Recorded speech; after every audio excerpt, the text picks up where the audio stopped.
récupéré par la Puglia. Occasion, goal!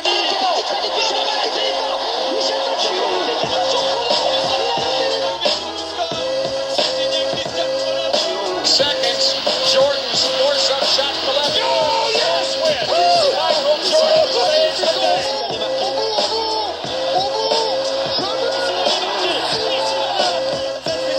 Elle est démentielle et à l'arrivée, Michael Phelps. James for the lead.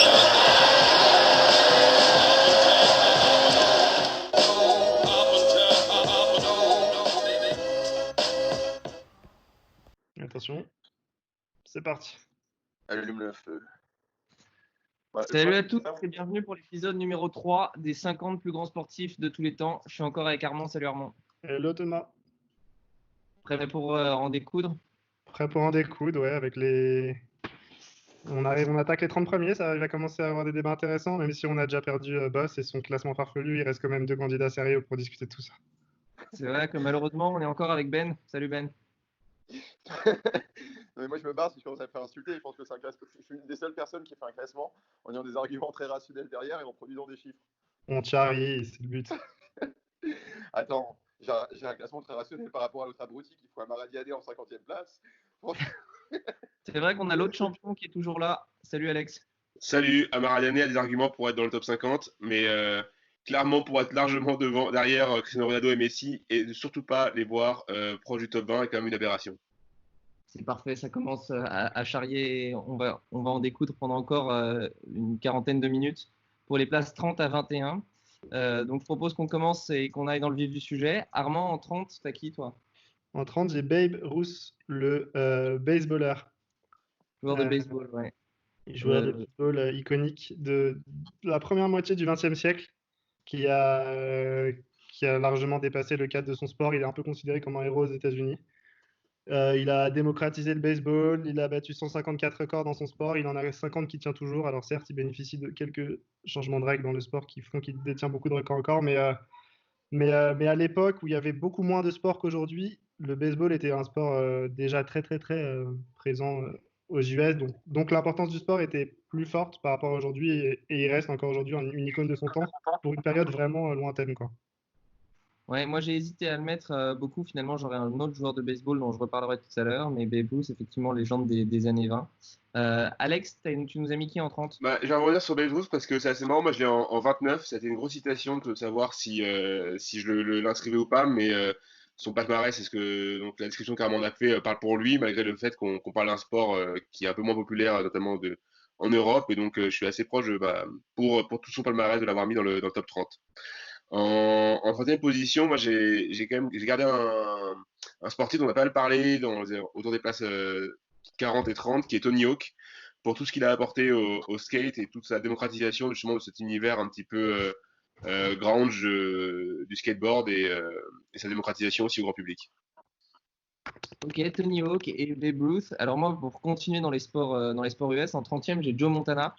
Joe Montana, quarterback de San Francisco dans les années 80. 2 fois MVP, il n'y a que 2 joueurs de foot américains qui font mieux. 4 Super Bowl, il n'y en a que 2 qui font mieux. 3 fois Super Bowl de MVP, il n'y en a qu'un seul qui fait mieux. Donc pour moi, énorme légende du sport US. Pourquoi je ne l'ai pas mis plus haut? Parce que c'est un sport qui reste un peu national. Plus il y a un joueur, un autre quarterback en plus qui a fait beaucoup mieux. Qui a fait un peu mieux et dont on reparlera un peu plus tard dans mon classement. Ben, tu as qui en 30? 30e, donc j'ai mis un catcheur qui s'appelle John Cena. Ok. Donc qui est le plus grand catcheur, qui est plus ou moins, si j'ai bien compris, le plus grand catcheur de tous les temps. Enfin, je comprends pas vraiment, mais bon, il a gagné le World Heavyweight. Je sais pas, personne n'a John Cena dans son classement? Non, moi non. Non plus. Bon, très bien. Donc, du coup, je l'ai mis en 30e position. Donc, il est dans le premier du Hall of Fame du catch. Il a gagné, je crois qu'il a gagné 16 championships. Il a été 16 fois joueur, on va dire, meilleur du monde, enfin, World Team Champion. Donc, non, c'est un joueur assez intéressant dans le catch. Bon, le catch est quand même un sport très mineur, mais ça reste très regardé aux États-Unis. Donc, je pensais qu'il fallait en mettre un. Ok, bon, pourquoi pas, ça se défend. Donc on est très sport US. Pour Alex, y compris toi, à la 29e avec lui. Armand, est-ce que tu as continué aussi sport US à la 29e place? Absolument, j'ai justement un footballeur US, Jerry Rice. Ok. Jerry Rice qui, si je ne me trompe pas, a gagné 3 Super Bowls et qui n'était pas un quarterback, mais plutôt un joueur de champ qui a un nombre de touchdowns et de réceptions de, de balles énorme. Il a détenu jusqu'à très longtemps ses records et il est considéré pour beaucoup comme le GOAT de ce sport. Peut-être avant ces dernières années, il y a eu l'apparition de nouveaux joueurs, mais il a été pendant très longtemps l'un des meilleurs joueurs à ce sport.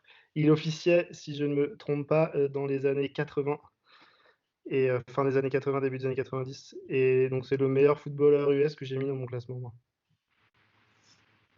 Ok, ça se défend. Effectivement, moi, il a tapé à la porte des 50, mais pour moi, je ne l'ai pas mis dans les 50. J'ai préféré d'autres, Joe Montana, puis notamment un autre quarterback, dont je défendrai plus tard, mais je pense qu'il est encore au-dessus de Jerry Rice. Alex, tu as continué. Alors, Alex, tu nous as déjà dit 29, Babe Ruth. Et Ben, tu as qui en 29? Eh bien, en 29, j'ai Teddy Riner. Donc, le Ok. judoka, je ne sais pas si quelqu'un avait mis. Je crois que quelqu'un avait mis Teddy Riner en une position plus faible, non? Ouais, moi, je l'avais mis en 40, Voilà, donc, 37. ouais, très bien. Donc, on ne refait pas tout son palmarès, mais 2 médailles d'or aux Jeux Olympiques, 2 médailles d'or au championnat, 10 médailles d'or au championnat du monde en individuel. Donc, je pense qu'il mérite d'avoir une place assez élevée, même si le judo est un sport mineur. Ouais, ça se défend. Vous l'avez aussi un peu dans cette classe-là, Alex et Armand? Beaucoup plus haut. Moi, je l'ai plus haut aussi. Ok, intéressant. Moi, j'ai un autre sportif français en 29, j'ai Zinedine Zidane. Tu te fous de ma gueule. Bah non, écoute, Non, mais je mec, vais voir à quelle place tu l'as mis, mais non, mais il est au Ballon d'Or. t'as mis Messi et Ronaldo au-dessus de Zinedine Zidane. Bah bien sûr. Je pense Mais pour moi, c'est comme pas mal de monde. Quoi? Je pense comme pas mal de monde. Mais absolument pas comme. Non, mais franchement, si vous crachez Je sur pense la Coupe du Monde, c'est vraiment. comme Bon, tout le monde après, enfin, il est une fois Ballon d'Or et il est 3 fois sur le podium. Les autres le sont 12 fois. il a gagné la Coupe du Monde. Il a emmené son équipe en finale de la Coupe du Monde à lui tout seul.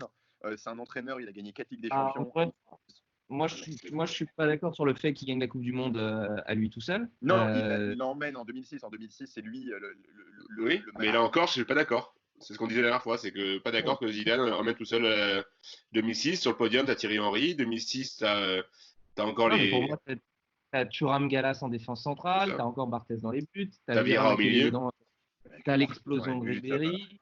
T'as l'explosion de Ribéry, Barthez dans les buts, il était en débat contre Coupet, on ne savait pas qui on allait mettre au goal. Et encore une fois, regardez l'équipe de France avant que Zidane revienne et regardez l'équipe de France après que Zidane soit revenu. On parle de 2 équipes de France qui sont radicalement différentes. Là encore, Zidane ne vient pas seul. Bah, il revient avec Makelele et Thuram. Donc il vient à toutes les lignes. Bah, il Même vient dans le avec foot, deux de moi, ses potes, mais bon. C'était Zinedine qui revenait et tout le monde l'a attendu comme un peuple et c'était vraiment Zizou revient. Tout le monde et les résultats ont changé. Donc en fait, je suis d'accord que tu cites Thierry Henry, Gallas, l'explosion de Ribéry, mais peut-être. Mais bon, l'équipe de France avant le retour de Zidane ne se qualifiait pas pour la Coupe du Monde. Ouais, non, moi, mais c'est ça, ouais. D'ailleurs, on a gagné Déjà, au barrage. ah, On se qualifie au barrage face à l'Irlande. 30e, on va voir, mais tu vois, même j'en reparlerai parce que moi je les ai plus hauts, mais ce que fait Beckenbauer avec l'Allemagne pour moi est au-dessus, ce que fait même Ronaldo avec le Brésil est au-dessus. Et Zidane gagne une seule Ligue des Champions, il perd 2 fois en finale, il perd une fois en finale de la Coupe de l'UEFA, il perd une fois en finale de la Coupe du Monde où il fait quand même une erreur incroyable en 2006. Donc pour moi c'est un énorme athlète, mais 30e pour moi je le vois pas beaucoup plus haut et il a été moins écrasante domination sur son sport que ne l'ont été d'autres joueurs que j'ai plus haut pour moi. Mais on va voir où vous l'aurez. Mais moi, Zidane, je l'ai beaucoup plus haut. Il est dans le top 20. Mais Ok. c'est vrai que tu peux aussi te dire qu'il est passé à un coup de boule près et de gagner 15 places dans le classement de Tommy. Bah, tu peux même dire ouais. qu'à deux coups de boule près, il rentre dans le top 10. Mais, parce qu'en fait, il perd aussi un ballon d'or sur un coup de tête. Hein. Ouais. Oui, bien sûr. Mais il perd 2 ballons d'or sur des coups de tête. Hein. Bah, il en perd surtout. Pourquoi celui de 2010, tu parles? Non, celui de Figo. Sur un coup de tête ou une tarte, je sais plus ce que c'est d'ailleurs. Un doute. Ouais, mais pour moi, celui de Figo, il doit le gagner. Mais encore une fois, ça ne ferait que 2 ballons d'or, ce qu'ont fait d'autres joueurs dans l'histoire. Je suis d'accord. Ouais. Donc, pour moi, on a des palmarès un peu hors, y compris en club, qui sont plus importants. Mais débat intéressant. Je suis curieux de voir où vous l'aurez, vous. En 29, on a fait le tour, il me semble. Alex, je recommence par toi. T'as qui en 28? En 28, j'ai un joueur de football américain, donc Tom Brady. Je l'ai mis aussi bas malgré son palmarès assez ouf parce que c'est un sport que je connais assez mal et qui est assez peu représenté en Europe. Tom Brady, quand tu regardes ce qu'il fait, bon bah c'est quelque chose de c'est un bourrin. La seule chose moi qui m'a aussi autant impressionné, c'est à quel point est-ce qu'au moment de la draft, il est extrêmement loin. Il n'est pas du tout considéré comme un des top players, il est même pas considéré comme un des meilleurs espoirs, et au final on se retrouve sur un des meilleurs joueurs de tous les temps de football américain.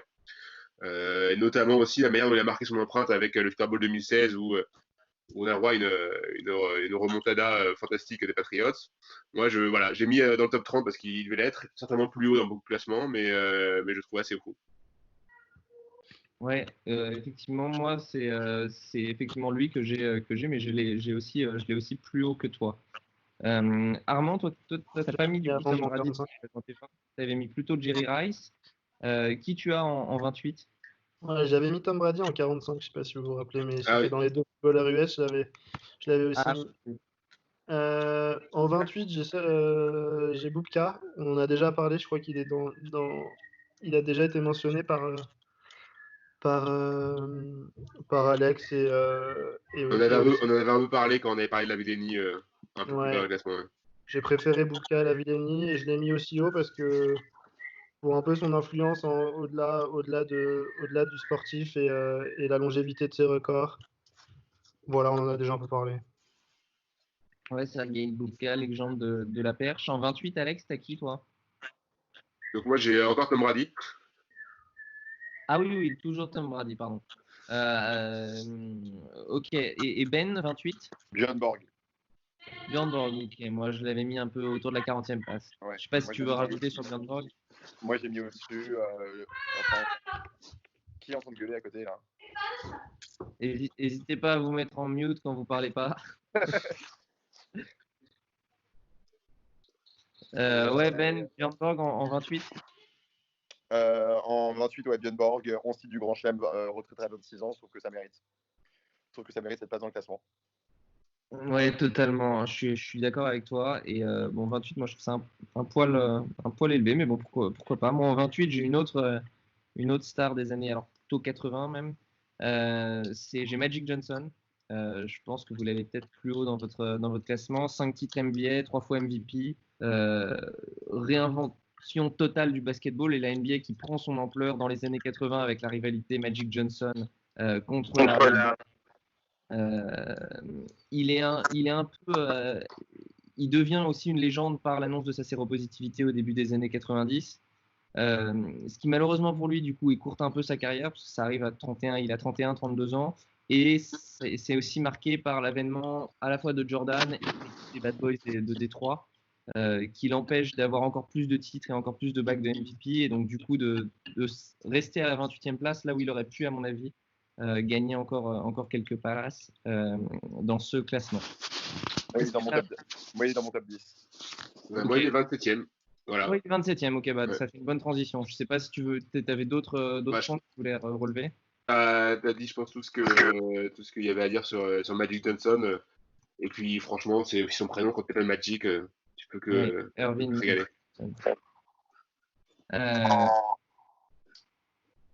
Ok, Armand, en 27? En 27, j'ai LeBron James. Ok, bah encore un basketteur du coup dans ces places-là. Je sais plus trop pourquoi. J'ai pas mes fiches sur lui, mais Ouais, bah c'est 3 fois champion, 3 fois MVP des finales, 4 fois MVP. Moi, j'en parlerai, il est un peu plus haut dans mon classement. Mais... Moi, il est juste une place au-dessus. Ouais, je te laisse décrire un peu son Ok. profil parce que je le connais moins que toi. Ouais, bah, légende de Cleveland, né à Akron, Ohio et champion une trentaine d'années plus tard avec Cleveland pour le premier titre de leur histoire. Il est aussi 2 fois champion avec Miami. Euh, Bryant, Énorme est-ce que- domination depuis sa draft, directement sorti du lycée en 2003 jusqu'à pendant toutes les années 2000 et 2010. Ben, peut-être que tu veux en parler si toi tu l'as une place juste plus haut. Ouais, une place juste plus haut. Mais du coup, Armand, t'as mis Kobe Bryant. Tu as pas mis Kobe Bryant dans ton classement? Non, j'ai pas mis Kobe Bryant. Toi non plus? Moi, je l'ai pas mis non plus, non. Ok. Non, il est une place au-dessus. À cette place-là, j'ai Richie McCaw. Richie McCaw, ok, moi j'en avais parlé un peu avant. Et Armand, tu l'avais pas mis toi dans ton classement. Non, mais tout à fait compréhensible de le mettre. J'ai beaucoup hésité. J'ai J'aurais deux rugbyman qui sont pas très loin d'ailleurs, parce qu'en fait, le rugby, ils sont pas très loin. Ils ont à une 6-7 places l'un de l'autre, et deux Néo-Zélandais. Ok, parce que tu avais Dan Carter derrière, il me semble, non? Ou c'était John Alomu que tu avais mis? Ouais, John Alomu est derrière. Enfin, le truc, Ok. c'est au rugby, c'est un petit peu bas. J'ai quasiment pris que des Néo-Zélandais. Donc, après, Oui. En même temps, ça se comprend aussi. moi, Alex, en 27, En 27, non, 27, donc j'ai Magic Johnson. Mais 27, moi, c'est Magic Johnson. 27 Magic Johnson. Ok. Donc, du coup, 27, on a fait tout le monde. Yes. Moi, j'ai Ronaldo, le Brésilien, en 27. 2 fois champion du monde, 2 ballons d'or, plus de podiums au ballon d'or, sachant qu'il passe pas loin non plus d'un 3e ballon d'or avec sa finale ratée de 98. C'est le premier joueur à avoir 3 ballons d'or passé la période 95. Ceux qui l'avaient fait avant 95, c'était une période où le ballon d'or n'était attribué qu'aux joueurs européens. Donc c'est vraiment une légende absolue du foot. Pour moi, les petits points négatifs qui me l'ont empêché de le mettre beaucoup plus haut, c'est alors carrière un peu écourtée par des blessures, sa finale un peu ratée en 98, et puis en club, en fait, Ronaldo gagne une seule Liga, il gagne pas la Champions League. Donc pour moi, c'est aussi des points qui m'ont empêché de le mettre beaucoup plus haut par rapport à, on a parlé Cristiano Ronaldo ou Messi, qui sont pour moi beaucoup plus hauts par leur capacité à s'imposer, y compris en club. Je dois avouer, c'était une grosse hésitation de le mettre dans le top 50, parce que si je le mettais dans le top 50, je le mettais dans des places assez élevées. Et j'ai juste pas inscrit par rapport au nombre de footballeurs que j'avais dans le top 50 qui au final, à mon sens, avait apporté plus de choses au foot que lui. Mais J'avoue sinon, que moi, je l'ai pas mis non plus, Ronaldo. Euh, Oui, dans mon top Je pense 10. que c'est un peu dû aussi à. Ouais, j'avais mis beaucoup de footballeurs que je trouvais plus importants. Et il a peut-être péché, bien que ça puisse paraître paradoxal, de sa position sur le terrain où certes, ça fait beaucoup de buts, mais je le trouve moins étincelant techniquement et c'est ça qui me l'a fait sortir, je pense. Ah, ça, techniquement, je me permets de pas être d'accord, parce que techniquement, c'était quelque chose quand tu le voyais jouer. Oh, putain. Ouais, moi je trouve qu'en début de carrière, la vitesse des placements de jambes, c'était assez incroyable. Ouais. Mais bon, ok, intéressant de voir qu'on a autant de variances sur Ronaldo. En 26, tu as qui, Alex? J'ai un coureur, j'ai Hicham El Guerrouch. J'ai pas mon frère. J'ai décidé d'être Hicham El Guerrouch parce que toujours dans ce principe un peu d'olympisme que je voulais représenter dans le top 50, Hicham El Guerrouch a encore 2 records du monde sur 1500 mètres et 2000 mètres. C'est deux médailles d'or au JO, c'est 4 championnats du monde en extérieur et 3 en salle. Enfin, c'est Hicham El Guerrouch, quoi. C'est un coureur, c'est un bon coureur. Ok, moi je le trouve un peu moins surdominant par rapport à d'autres coureurs de fond qu'on a cités précédemment ou ayant fait moins d'exploits comme Zapotec. Armand. En 26, t'as qui, Armand, de ton côté? Moi, j'ai Sébastien Loeb. Je sais qu'il était un peu plus bas dans certains classements. Je crois que Tommy, tu l'as même pas mis, non? Sébastien Loeb, j'ai pas mis, non. Ouais. Bon, certes, c'est pas un sport qui est ultra démocratisé, mais 9 fois premier, je trouve que c'est assez incroyable en termes de domination sur son sport. C'est un sport que je trouve aussi très impressionnant, par ailleurs, et hyper intense. Et je trouve que pour être 9 fois premier dans ce sport, ça demande, ça demande vraiment, vraiment de la persistance et un haut niveau pendant tellement longtemps que je trouvais que ça méritait une place comme ça. Après, il est français, donc dans beaucoup de classements d'étrangers, il serait même pas présent, mais il m'a impressionné. Ouais, ça se défend aussi, hein. En 26, donc Ben, tu as déjà donné ton 26? Tu étais en mute, Ben. LeBron Ah James. oui, tu avais donné LeBron James, effectivement. Moi, en 26, j'ai Ouais. Franz Beckenbauer. Encore un footballeur à ce niveau-là, mais tu vois, Ben, tu citais Didier Deschamps la semaine dernière et il me semble toujours pas l'avoir entendu dans ton classement. Mais lui aussi, Beckenbauer fait champion du monde en tant que coach et en tant que joueur. Il est par ailleurs 2 fois Ballon d'Or. Il est aussi champion d'Europe. Il gagne 3 Ligues des Champions. Donc c'est un palmarès complètement parfait, doublé d'une domination individuelle à un poste de défenseur. Rarement tu l'avais cité dans un épisode précédent déjà, mais pour moi il avait sa Didier place dans ce Deschamps et classement. cette année une équipe de bras cassés. Pardon? Didier Je crois Deschamps qu'il a par rapport à beaucoup de Beckenbauer avait une équipe beaucoup plus de bras cassés que. Tiens, il y a Daïs qui dit bonjour apparemment. Donc, bonjour à tout le monde. Quoi? Et je veux dire que grosso modo, c'est une équipe beaucoup plus de bras cassés par rapport à l'équipe qu'avait Beckenbauer. Ça a été compliqué Laquelle? pour l'équipe de France comme l'a fait Didier Deschamps. L'équipe de 2018, là? Oui, c'est pas une Celle équipe avec quasiment un ballon d'or par ligne? Mais comment ça, un ballon d'or par. Varane un considéré ballon comme un d'or des meilleurs défenseurs du monde. N'Golo Kanté comme un des meilleurs du monde. Pogba comme un des meilleurs militaires du monde. Mbappé comme un des meilleurs attaquants du monde. Enfin, à un moment, t'as que des crades dans ton équipe. Ouais, Attends, pour mais moi ça c'est Il n'y a pas Var qui n'est pas exceptionnel, il y a Giroud en attaque qui n'est pas exceptionnel. Par rapport aux autres équipes, c'était pas les favoris de la Coupe du Monde, la France. Ah bon? Par rapport à qui? La Belgique? C'était Par rapport dans à les la 3 Belgique, par rapport La, à- par la rapport à- Belgique, je trouve que Lukaku est meilleur que Giroud. Que Vertonghen est meilleur que Varane. Je trouve que Lukaku est meilleur que Giroud. Que Witsel est meilleur que N'Golo Kanté. Non, je Ou trouve Fellaini est meilleur que Pogba. Enfin, je sais pas, à un moment, faut arrêter un peu les conneries. Non, Regarde l'équipe de la Belgique. Il y a Hazard qui est bon, mais qui doit rattraper le niveau de Mbappé. Derrière, la Belgique, ok, il y a De Bruyne. De Bruyne, bon, bah, je l'équivaut par Pogba, si tu veux. Et encore là, on parle d'un palmarès d'entraîneur, mais pour moi, le palmarès de joueur de Beckenbauer, enfin individuellement, est beaucoup plus dominant. Je sais pas quelle est la meilleure place de Deschamps au Ballon d'Or, mais à mon avis, il a fait. Mais attends, il a j'aimerais jamais qu'on dû revienne. 2018, l'équipe de France, c'est une équipe de bras cassés quand même. Enfin, c'est. Je dis pas que c'est une équipe de bras cassés, je dis que c'est pas non plus une franche domination et que ça n'a pas été c'était pas les grands favoris de la Coupe du Monde avant que la Coupe du Monde ait lieu. Personne ne mettait la France dans ses favoris. Bah, pas loin quand même. Hein. Bah oui, non, pas loin. On les mettait potentiellement dans les quarts de finalistes, demi-finalistes, mais pas potentiellement les favoris. Et Zidane, même l'Euro, en fait, l'Euro à domicile, on n'était pas non plus dans les favoris. Mais l'Euro, pareil, Payet, hein. Payet et Ben Arfa. Non, pas Ben Arfa. Mais attends, je reviens parce que 2018, j'ai du mal à voir qui tu veux. En 2018, pourquoi qui était meilleur que l'équipe de France? La Belgique. Avec quel joueur? Bah, si tu veux, on va comparer. Ligne par ligne, si tu veux, on peut y aller. On peut comparer. Après, peut-être c'est peut-être un débat un peu side sur Didier Deschamps. On en parlera peut-être au moment où Ben. C'est pas faux. Mais il est sorti Didier Deschamps chez moi déjà. En 26, ah oui, il est sorti déjà, pardon. Oui, encore heureux, mais bon, j'espère que tu as Beckenbauer devant quand même. J'ai pas que Beckenbauer dans mon classement. Ah bien. Ok. Qu'est-ce qu'il a fait de moins bien que Deschamps en tant que sportif? C'est un petit peu chauvin, je suis d'accord avec toi. Non, mais c'est vrai que Beckenbauer avait sa place. Ok. Bon, je suis content de l'entendre quand même. Je suis d'accord sur son classement, ouais. 26e, je sais plus qui me manque.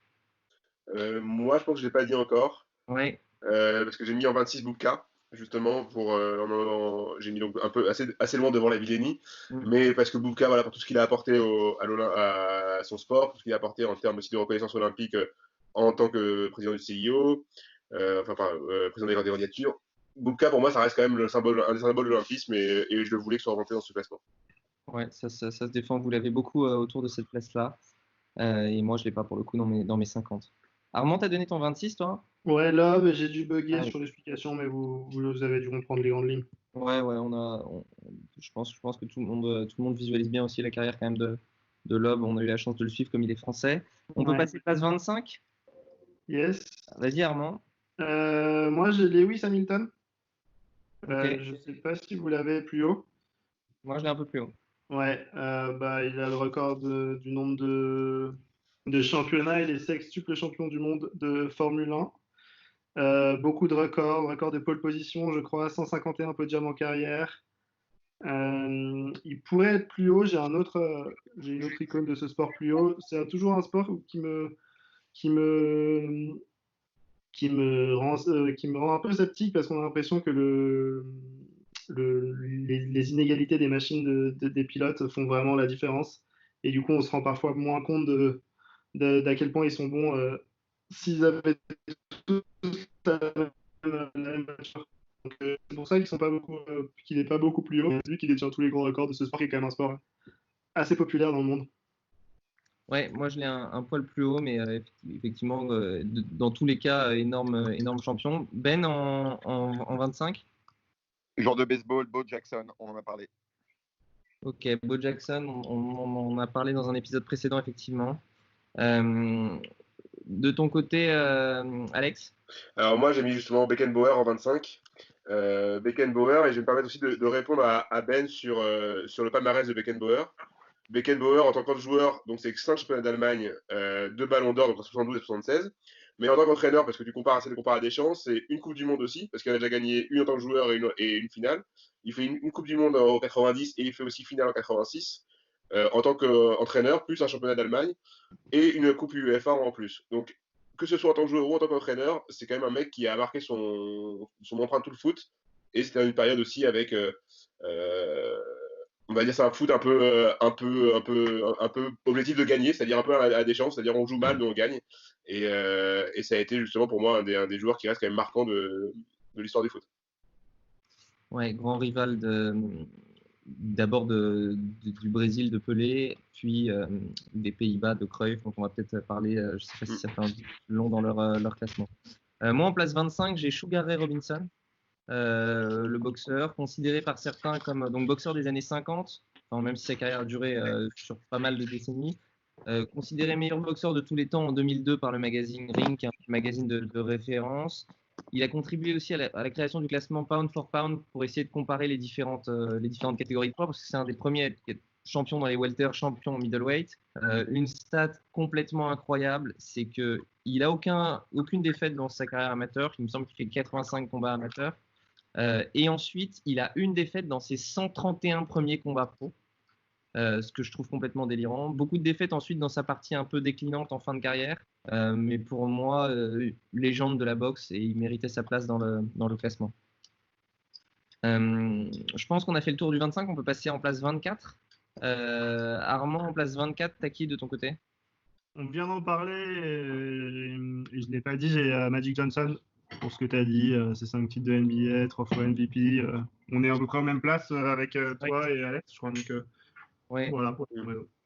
Autour de la 25-28e place. Alex, de ton côté en 24? Pardon. En 24, c'était une grosse citation pour moi, mais finalement, j'ai voulu rentrer un peu de rugby et j'ai mis John Alomou. C'était une citation, savoir si c'était John Alomou ou Johnny Wilkinson, parce que les deux m'ont beaucoup marqué, mais pour moi, John Alomou, ça reste le moment où j'ai un peu découvert le rugby, et cette espèce de brute épaisse qui courait le long de sa ligne, pour moi, ça restera toujours une image de puissance que ce mec dégageait, et je voulais aussi qu'il soit dans le top 50, enfin dans le top 50, et notamment une place assez élevée. Ok. Ouais, ça se défend. On en a déjà parlé à John Alomou. Ben, de ton côté en 24? 24, j'ai un athlète en fait qui s'appelle Jim Thorpe. Je ne sais pas si vous l'avez mis dans votre classement également. Je l'ai pas, mais j'y ai pensé, moi. Tu veux nous en parler un peu? Je peux parler de Jim Thorpe, mais du coup, c'est athlète des années, on va dire des années 50. En termes de. Donc, en fait, il compétait en NFL. En termes de titres, avant, j'essaie juste de regarder les titres qu'il a eu. Il faut juste que je regarde les titres. J'ai pas tous les titres. Pour lui, j'ai pas marqué exactement tous les titres. Mais bon, si vous me laissez 10 secondes et je reviens dessus.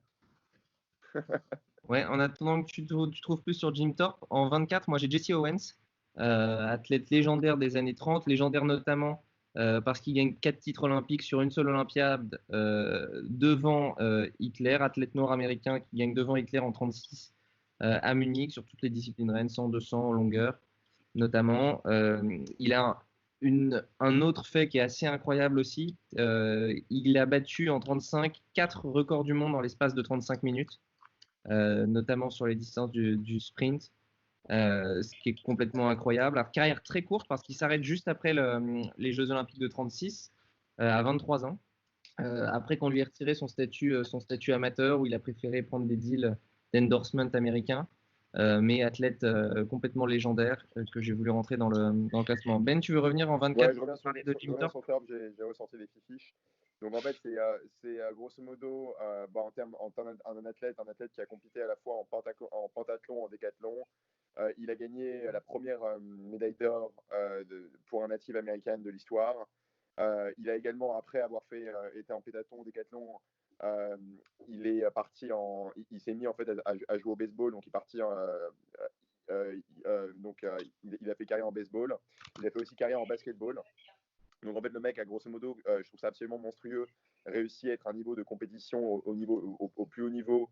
Il a réussi à compétir dans 4 sports différents. Malheureusement, on lui a retiré ses médailles parce qu'en fait, c'était un des premiers sportifs à gagner de l'argent, à être rémunéré. Et à l'époque, c'était interdit, tu n'avais pas le droit d'être rémunéré, donc il avait perdu ses médailles d'or qui lui ont été rendues post-mort par le comité, par le CIO. Mais bon, c'est quand même assez monstrueux d'avoir réussi à être au top niveau et avoir gagné des médailles et des titres dans 4 sports différents. Ouais, athlète incroyable, Jim Thorpe. Alex, on peut passer à la place 23, il me semble. Je pense que j'ai tout le monde. Yes. En 23, tu as qui, Alex? En 23, j'ai Maradona. Diego Maradona. Diego Maradona, pourquoi Maradona? Parce que ça a été le premier à révolutionner aussi un peu le foot, à mettre un peu la dimension personnelle dans le foot et à créer quasiment un exploit à lui tout seul.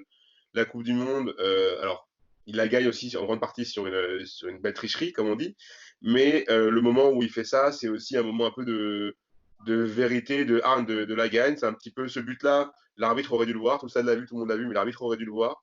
Comme on va dire la main de Suarez sur sa ligne en 2014 pour aller au penalty, et même si tu prends ton rouge, tu joues avec tes règles. Et au final, il y a ce fait d'art, mais sinon, il gagne la Coupe du Monde quand même quasiment lui tout seul, notamment avec des buts quasiment aussi légendaires l'un que les autres pendant toute la Coupe du Monde. Et en fait, ce qui était assez marrant, ça m'a surpris parce que j'étais sûr qu'en faisant mes petites fiches que j'allais dire oui, il en gagne deux, et les deux seules Coupe du Monde d'Argentine, il les gagne tout seul, enfin il les gagne avec lui, et en fait pas du tout. La première Coupe du Monde, il n'est pas sélectionné parce qu'il est apparemment trop jeune, et la deuxième, donc c'est la deuxième Coupe du Monde qui gagne. Et je sais pas, moi j'ai toujours cette image de style incroyable qu'il a apporté au foot, et c'est pas pour rien que dans le premier temps, on a quand même dit que Léo Messi était un peu son digne héritier quelques années plus tard. Ouais, Maradona, moi je l'avais un tout petit peu plus bas, mais effectivement, joueur complètement mythique, doublé en quart, doublé en demi pendant la Coupe du Monde qui gagne. Donc effectivement, là, lui, il porte vraiment son équipe. En 23, Armand, t'as qui de ton côté? J'ai Mayweather. Ouais. Tu l'avais un peu plus haut pour l'ensemble de sa carrière, 50 combats, 0 défaite, 27 KO. Champion dans 5 catégories, je crois, différentes. Et voilà. Ouais. Un salaire mirobolant aussi qui montre aussi l'impact économique qu'il a pu avoir lors de sa victoire contre notre ami de MMA, là, comment s'appelle-t-il? Ouais. Grégor. Ouais. Qui montre aussi qu'il a en peu d'apparitions une impact économique monstrueuse et médiatique monstrueuse, puisqu'il Oula. pour un combat, quoi. Ouais, alors que on a des problèmes un peu de connexion avec Armand, mais ça a l'air de marcher. En 23, moi de mon côté, j'ai Johan Cruyff. On a parlé de Beckenbauer juste avant. Cruyff, joueur hollandais légendaire des numéro 10 des années 70. 3 fois Ballon d'Or, 3 fois vainqueur de la Ligue des Champions. Nommé meilleur joueur européen du siècle selon un classement, deuxième meilleur joueur du siècle selon un autre, troisième selon France Football, enfin vraiment dans les tout hauts niveaux du foot du XXe siècle, même s'il ne gagne pas de titre en sélection nationale, ce qui m'empêche de le mettre plus haut. Il révolutionne tellement le jeu, à la fois comme joueur, puis comme entraîneur à l'Ajax ou à Barcelone. Il a tellement encore d'impact jusqu'à aujourd'hui dans la manière de jouer au football que pour moi, il avait sa place très haut dans ce classement. Je ne sais pas si vous l'avez ou si vous avez... Je l'ai juste à côté, pas très loin. Il est 21e chez moi. Ok, on en reparle à ce moment-là. 23e, Ben, il me semble que tu n'as pas encore donné ton 23e. Donc 23e, j'ai 23e, j'ai un biathlète qui s'appelle Ole Einar Bjørndalen. Ouais. Je sais pas si vous l'avez également dans votre classement. Ouais. On l'a mis tous un peu plus bas, il me semble, autour de la 40e place. On a déjà discuté, donc je vais pas passer 3 heures dessus. Donc en termes de, si, enfin c'est les jeux. Je pense que c'est dans les Jeux Olympiques d'hiver. Je pense que c'est le recordman des Jeux Olympiques d'hiver, 13 médailles. Mm. Non, en fait, il est derrière Marit Bjørgen, qui a gagné 15 médailles. Mais je pense que donc voilà, il est juste derrière. Mais je pense que Marit Bjørgen, c'est pas une meuf. Je pense que le Si, mec, oui, c'est une meuf. ouais. D'accord, donc, Dans le sport masculin, c'est le plus beau palmarès c'est le plus beau palmarès de l'histoire des Jeux Olympiques d'hiver. Donc, c'est juste qu'enfin, je connaissais pas son nom, je connaissais pas, enfin, si, je connais sa discipline, mais donc, du coup, je pensais qu'il fallait juste le mettre pour représenter les Jeux Olympiques d'hiver. Ouais. Ça s'entend complètement. Alex, en 22, du coup, on passe à la place 22. Alors en 22, j'ai le Didier Deschamps avec une technique. J'ai Zinedine Zidane. Zidane en 22, pourquoi? Parce que pour tout ce qu'il a aussi un peu apporté à l'équipe de France de foot, il arrive à une période en plus de ça où l'équipe de France se reconstruit autour de joueurs qui sont Yuri Djorkaeff et Zidane, qui n'ont pas eu la même histoire mais qui ont pas eu le même impact, puisque Yuri Djorkaeff, seuls les vrais savent, mais 98 c'est lui qui la gagne, c'est pas Zidane. Et Zidane, après, c'est aussi un palmarès, et c'est au cas où 3 Ligues des Champions aussi en tant qu'entraîneur. Donc c'est pas énorme, mais bon, ça fait quand même partie de ces petits un peu upgrades par rapport à Didier. Mais dans l'idée, c'est aussi un style, c'est une esthétique du football qui est assez rare aussi de nos jours de retrouver dans le foot d'aujourd'hui. Ouais, bah moi je l'avais un peu plus bas. Ensuite, Ben l'aura un peu plus haut. Je pense qu'on en reparlera, mais pas besoin de trop de présentation, à mon avis, sur Zidane. Armand, pour toi, sur le 22, t'as qui? Ouais, j'ai Yann Thorpe. Je sais pas si vous l'avez. Yann Thorpe, qui est l'Australien. Ouais. Il est devant Hospice que j'avais mis parce que c'est quand même une natation plus moderne, donc plus compétitive et une précocité monstrueuse. Au-delà de ses 5 titres olympiques, ce qui n'est pas forcément impressionnant dans ce sport parce que beaucoup en ont beaucoup dans la natation parce qu'on a le droit on peut participer et être performant dans beaucoup d'épreuves, mais sa précocité, champion du monde sur le 400 mètres, je crois, à 14 ans, ce qui est quand même juste du délire, qui fait que je trouve qu'il a marqué ce sport par sa précocité et après quand même par son excellent niveau, 17 records du monde avant l'arrivée de Phelps, c'était quand même une des références dans ce sport. Ouais, nageur très charismatique. Alors qu'on te laisse repartir sur la découpe du saumon. Le 22, Ben, t'as qui? 22, Jayden Carter, Ok, dont on a parlé, je crois, précédemment. ouais.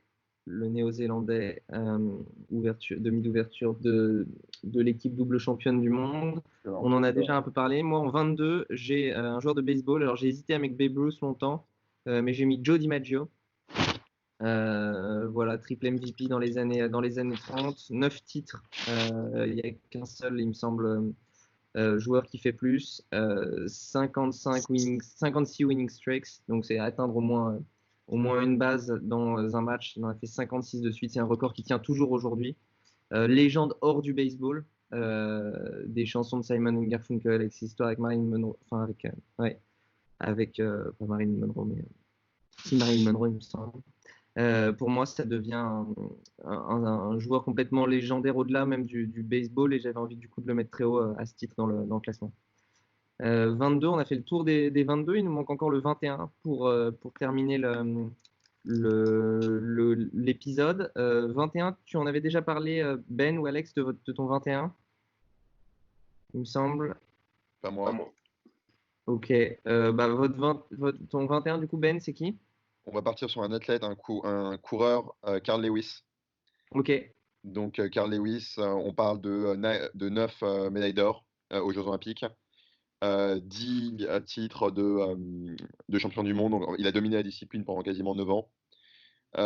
Donc, en fait, il a été donc sur le 100 mètres, le 4 x 100 mètres, le 4 x 200 mètres.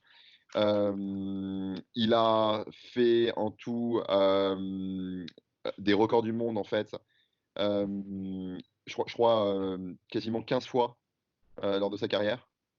Enfin, donc en l'occurrence, c'est assez monstrueux. Donc ouais, je pense qu'il est, selon beaucoup, il est considéré comme un des athlètes du siècle. Je pense qu'il mérite sa place à la porte des 20 premiers.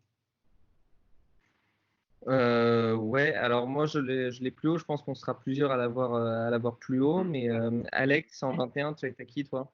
En 21, j'en ai un qui va faire débat, mais j'ai mis du temps à savoir si je le mettais plus haut ou pas, mais c'est Djokovic.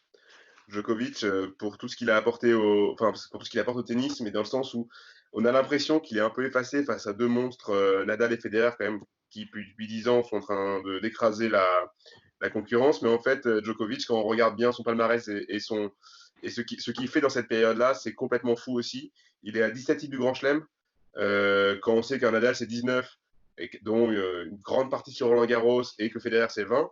Les deux, donc comparaison plus facile avec Federer qui a gagné qu'une seule fois comme Djokovic Roland Garros. Djokovic, c'est aussi un homme qui sur le terrain a une personnalité qui est assez sympathique à suivre, et j'ai mis beaucoup de mal à savoir si je le mettais plus haut ou pas dans le classement, mais comme j'ai les deux autres monstres qui vont arriver plus tard pour des raisons plus différentes, c'était compliqué de le mettre beaucoup beaucoup plus haut aussi. Donc Novak Djokovic pour tout son palmarès, c'est ce qu'il va encore faire dans les prochaines années. Moi je l'ai un peu plus haut, mais pas beaucoup non plus. Armand, 21, t'as qui de ton côté? 21, j'ai Jesse Owens. Tu viens d'en parler, vraiment pareil que ce que tu as dit, 4 titres olympiques, à la fois longueur et les épreuves REM de l'athlétisme, à une période très particulière. Tu viens de tout dire sur lui. Ouais, 21e, effectivement, Jesse Owens, moi je l'avais en 24. En 21e, j'en ai mis un, c'est un peu polémique, parce que c'est un sport où, pour être honnête, je le suis beaucoup moins, mais c'est le cricket. C'est Malman, un genre de cricket des années 30. Deux faits qui m'ont moins marqué, à quel point il a marqué de son empreinte la domination dans son sport. Il est en test match à 99 points de moyenne à la batte, le deuxième de l'histoire, et entre 2 et 10e, ils sont entre 56 et 60 points. Il y a des classements cross-sport qui ont été faits pour voir la domination sur un match d'un joueur, et qu'ils le nomment comme étant le sportif le plus dominant, tout sport confondu, compte tenu de sa moyenne de points par match. Autre point, le Premier ministre australien John Howard l'avait appelé The Greatest Australian Alive, au-delà même de la dimension sportive. Donc pour moi, c'est un mec qui a l'air d'avoir à la fois marqué complètement le sport dans son pays, d'avoir ultra dominé son sport, et en plus dans un sport où, pour le coup, entre l'Inde, l'Angleterre, l'Australie, c'est quand même relativement international et joué dans plusieurs gros pays. Donc je pensais qu'il méritait une place assez haute dans le classement, même si je pense qu'il ne sera pas dans les votes. Ouais, j'hésitais et Cricketman, ouais. mais j'en ai mis. Pour les raisons un peu évoquées, de pas assez populaire worldwide, mais bon. Tu me diras, si tu considères des pays comme l'Inde et le Pakistan très peuplés, tu pourrais dire que c'est compétitif, mais c'est des pays peut-être pas assez développés pour que la compétition ait une réelle importance par rapport à d'autres pays. Ouais, ça se discute. Moi, je pensais qu'il avait une place assez élevée, mais je comprends que vous ne l'ayez pas aussi dans le vôtre. Et sur ce, je pense qu'on close les 30 premières places et qu'on va rentrer dans le top 20. Donc, on peut mettre fin à cet épisode et puis se retrouver pour l'épisode 4 sur les places 20 à 11. Merci à tous. Merci. Ciao. Salut. Ciao. Récupéré par la Puglia. Occasion.